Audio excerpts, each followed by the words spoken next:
The most recent time Congress passed a farm bill was in 2018, while last week the House passed a skinny version of a farm bill. Jason Doyle joins us now to explain what's in the bill and what steps are next. Jason. Taylor, House Resolution 7567, known as the Farm, Food, and National Security Act of 2026, was passed by a bipartisan vote on last Thursday. For some Oklahoma producers, it's a lifeline during uncertain times. But they'll have to wait for the ultimate outcome of the bill. On this vote, the yeas are 224, the nays are 200. The bill is passed. Without objection, a motion to reconsider is laid on the table. Congresswoman Stephanie Bice declaring the vote last Thursday on the U.S. House of Representatives version of the Farm Bill, something that Oklahoma's agriculture producers depend on to keep crops in the field and livestock fed at times. It has been 8 years since Congress passed a comprehensive farm bill. Last week's action builds on funding already provided by the One Big Beautiful Bill passed last summer. A lot of the funding for this bill came through last July. This really builds onto some of those pieces. And there are some key pieces that are going to be important for us here in Oklahoma. Credit plays a major role in keeping farming and ranching operations going. Amy Hagerman with OSU Extension says the House's version of the Farm Bill addresses the need for smaller loans.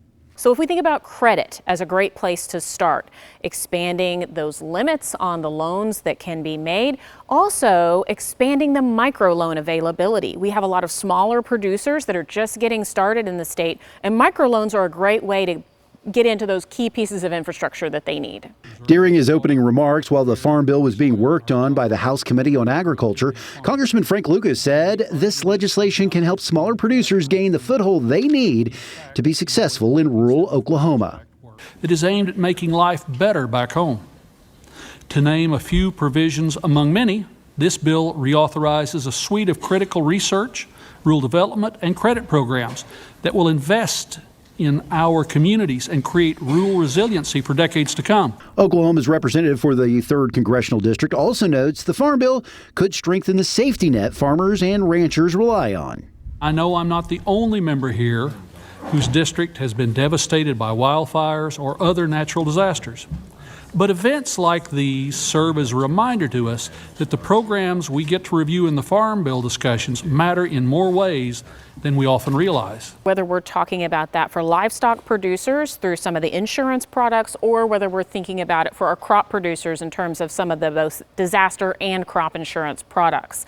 Bringing that forward so it reflects current costs of production is really essential. It makes that safety net more effective. President of the American Farmers and Ranchers and the Oklahoma Farmers Union, Scott Blubaugh, agrees that the Farm Bill is a vital safety net, but doesn't feel inflation and other costs were addressed in the current form of the legislation. You know, the safety net is still inadequate.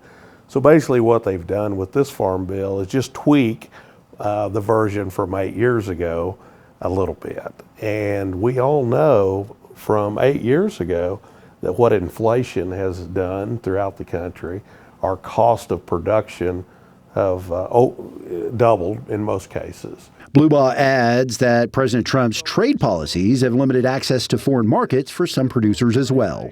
You know, we've had trade wars with our number one partner, customer, I guess, in China.